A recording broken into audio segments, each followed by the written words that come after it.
The night air hung heavy over High. Moonlight slipped through the clouds, bathing the dorm courtyard in a pale, silvery glow. I sat quietly on the bench, my notebook open but completely forgotten on my lap.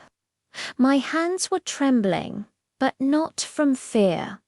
It was something else, something I couldn't quite name. Ever since that battle in Hosu, ever since Hagakure had been injured saving me, something between us had changed. I could see her now just faintly, like light bending around a glass statue, but it was enough. It was enough to see her smile, to see her own hands tremble sometimes, to see the way her eyes softened when she laughed. I used to dream of saving people, of becoming the #1 hero. Now, I just dreamed of her. Her voice, as soft as mist, came from just behind me. I turned, and there she was, her outline shimmering faintly under the moon. "You're up late again." I couldn't sleep. I stammered, scratching my cheek nervously. Too much running through my head. She giggled, a sound that made something flutter in my chest. "That's new." I motioned for her to sit, and she did, the bench creaking under our combined weight. For a long moment, we just sat in silence. Then, so softly I almost missed it, she whispered, "Hey Deku, when you look at me, what do you see?" I looked at High Mean. I really looked. The glow of One for All flickered faintly in my eyes, tracing the invisible lines of her form. "I see someone who's stronger than she thinks she is," I said, my voice barely a whisper. "Someone who shines, even when no one can see her." Her breath caught in her throat. "You're really bad at lying, you know."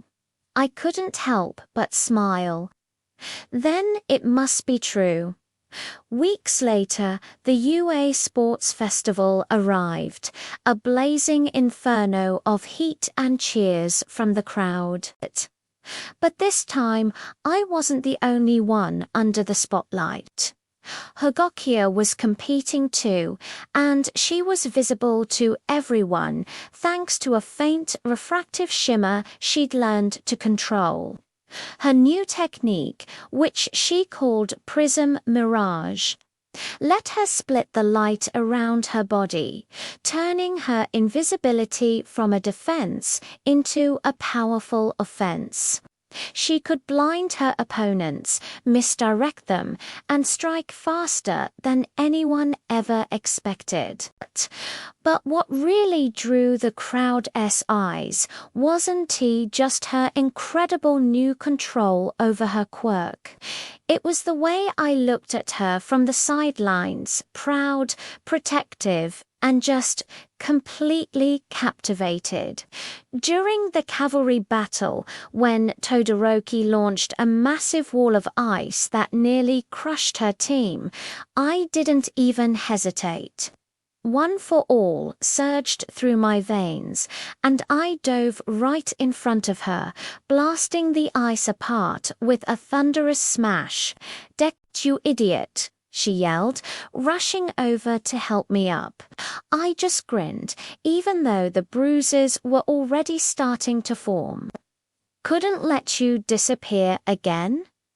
I could see she wanted to yell at me, to scold me for being so reckless, but instead she blushed so hard that even her invisible cheeks seemed to turn pink.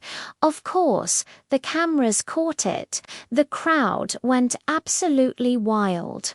And later, when the final results came in, both of our names were among the top finalists.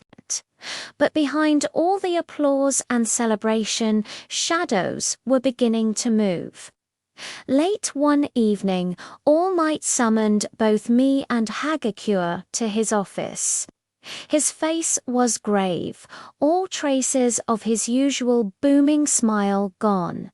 "There's been another attack," he said, his voice low. "Someone's targeting users of One for All and they're not working alone." My heart sank into my stomach. The Phantom. All Might nodded grimly, and this time they left something behind, a fragment of light energy that reacts only to your quirk. Young Midoriya Hagakure clenched her fists, her form shimmering with determination. "We'll stop them. Together." Her resolve sent a spark of courage through my own chest. We'd been training together for weeks, since Hosu, growing closer with every single sparring session. She was learning to channel her invisibility into powerful, light-based attacks, and I was learning to balance the new, flickering energy within One for Allah, mysterious crimson aura that only seemed to appear whenever she was near. It was like our quirks were resonating with each other, like they were meant to. The very next night, a storm rolled in over the coast. Suddenly, a red flare shot across the sky, the Phantom's signal at Hagakure, and I rushed to the beach where All Might had once trained me. Lightning cracked overhead, illuminating the churning waves. The air in front of us began to shimmer. Then the Phantom appeared, cloaked in what looked like fractured glass-like armor. "You've awakened it," the villain hissed, its voice distorted and chilling. "The eye of reflection. It doesn't belong to you, Midoriya." I powered up One for All, green lightning crackling around me. "You're after One for All. You won't get it." The Phantom's gaze shifted to Hagakure and Yutha Mirror Girl. "You were never supposed to exist." Before either of us could react, beams of refracted energy shot toward us. I blocked one, the impact jarring my arm. Hagakure, with incredible speed, bent the other beam back at the Phantom with a blinding flash of her own light. Our quirks pulsed in unison, green and silver light intertwining in the stormy air. It wasn't planned, it wasn't even a conscious thought. But when our hands brushed against each other, the world exploded into a kaleidoscope of color, a massive, overwhelming burst of energy, what I can only describe as One for All. Refracted, smash blasted the Phantom backward and into the churning sea. For a moment, the storm seemed to clear right above us. There was just silence, broken only by the crashing waves. I looked at her, my eyes wide with disbelief. "Toru, are you okay?" She nodded, panting for breath. I think our quirks just synced." I let out a shaky laugh. "Guess we're a good team." And then, before I could overthink it, she leaned closer, whispering, "More than that, Deku," her hand, warm and trembling, found mine in the darkness. And I didn't let go.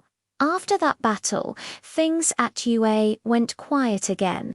The Phantom had vanished, leaving behind only strange fragments of energy that not even Mr. Izoa could erase.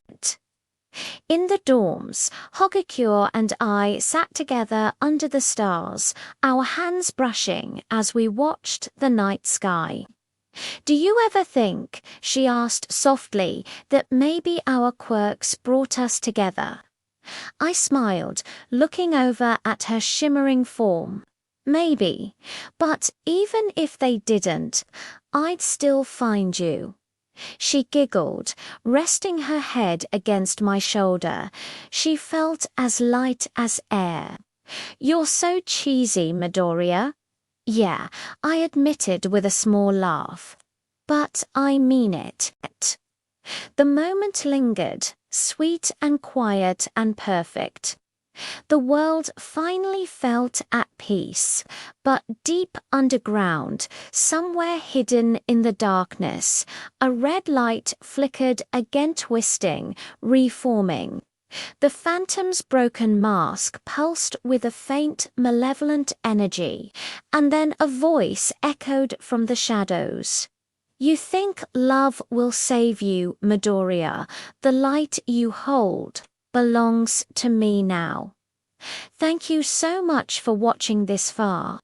The story is far from over. What is the true connection between Hagakure's power and One for All? Make sure to subscribe and hit that notification bell so you don't miss part 3, The Shattered Reflection. You won't want to miss what happens next. See you in the next video.